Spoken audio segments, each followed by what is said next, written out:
Hey guys, Colton Smith from I'm Smitten Fishing, and today we're going to be talking about the top 5 baits, in my opinion, for largemouth bass in the post-spawn. It's going to be my Scotty.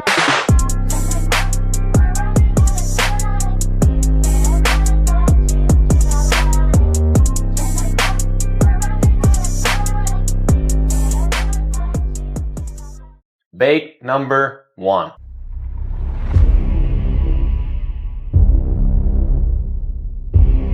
Bait number 1 is definitely going to be a topwater. This time of year, the water temps are getting above 70 degrees. Those fish are getting active in the mornings and later at night. And after the bass spawn is usually a shad spawn, if you have shad in your bodies of water, which I'm pretty sure majority of the country does, but I can't speak for everybody.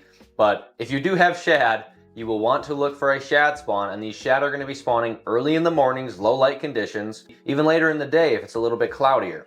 But you're going to want to look on hard banks. A good way to identify a shad spawn is actually looking for birds that feed on those shad. And usually if there's birds feeding on those shad, there will also be bass feeding on those shad. Now, if you're fishing around bluegill beds, I would definitely suggest using a popper. Obviously, we know these bass love to torture those bluegill while they're trying to spawn, as the bluegill tortured the bass when they were trying to spawn. But majority of the time, you're going to be throwing a popper up shallow.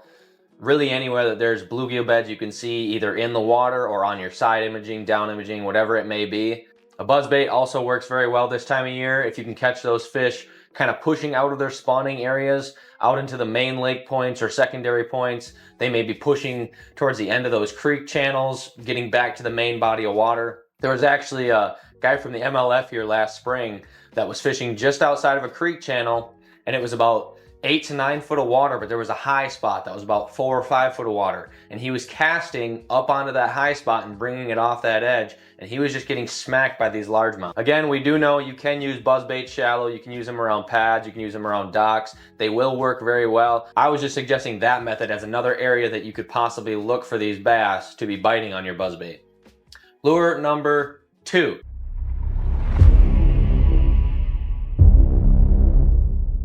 Lure number 2 is going to be a deep diving crankbait or a shallow flat-sided crankbait. Usually the flat-sided crankbaits or the deep diving crankbaits will have a little more erratic wobble to them, which is sort of what you want in this time of year. The bass are staging, the bass are hungry, they're depleted from their spawn, they want something to make them react. And a wider wobble crankbait will usually get that reaction bite. Those shallow flat-sided crankbaits, you can throw those around docks, you can throw them around riprap. It's kind of all the same structure that you're going to be fishing for these baits, but these are also the areas that these bass are going to be hanging out to recoup after they are done spawning. Now, as far as a deep diving crankbait goes, I would definitely suggest checking, if you know where the bass have been spawning, if you know where those spawning flats are, those spawning areas are, I would definitely check the first break off of those spawning areas. And a lot of times you'll find these bass on these channel swing banks. They tend to be staging areas for bass, both pre-spawn and post-spawn. So it's definitely something you want to look for. Definitely an area, if you're going to run that deep diving crankbait, I would throw it in there. Bait number 3.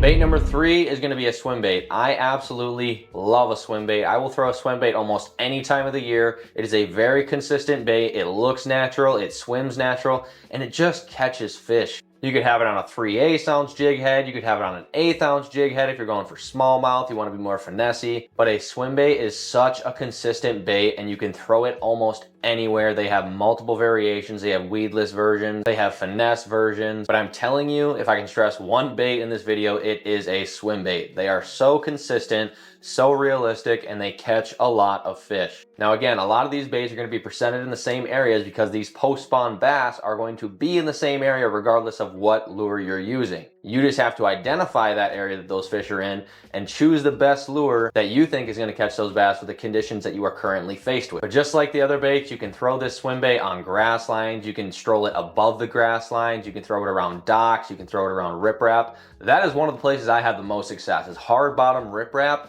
Those bass absolutely slam those swim baits. Bait number 4.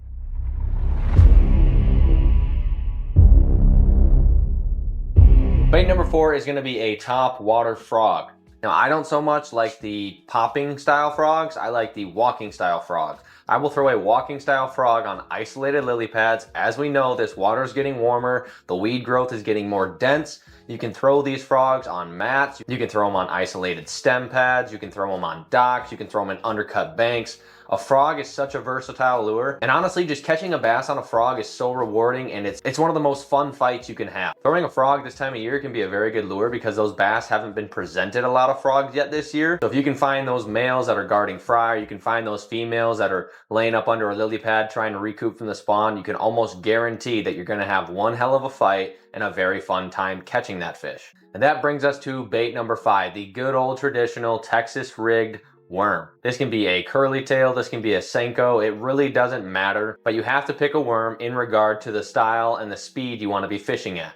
Obviously, if you want to be fishing a little bit faster, you're going to use a curly tail. If you want to be fishing slower, you're going to use some sort of Senko. Worms are a tried and true bait. The fish never seem to get tired of biting them, and there's so many color selections that you can have a worm for just about any situation that you're in. Now, the Texas rigged worm is a great bait because it is weedless. You can throw it around stumps, laydowns, brush piles, lily pads, docks, really anywhere you can throw this worm and you're more than likely not going to get snagged. But it is one of the easiest lures to learn how to rig. It's one of the easiest lures to learn how to fish, and it's one of the most snagless lures you can use. So you won't be losing a lot of baits. You can throw it almost anywhere and usually catch a fish. It might be a squeaker, it might be an 8-pounder. You just never know with a worm. Some days they're very consistent, some days they're very inconsistent. It really depends on the mood of the fish, the structure you're fishing, and what speed you're fishing it at. Just because you're not catching one on a curly tail doesn't mean you won't catch one on a Senko, and vice versa. So guys, that is my top 5 baits for post-spawn bass fishing. I hope you enjoyed the video. Give it a like, give it a comment, share it with your friends if you think there's somebody who could use a little bit of advice fishing. You know, I try to keep these videos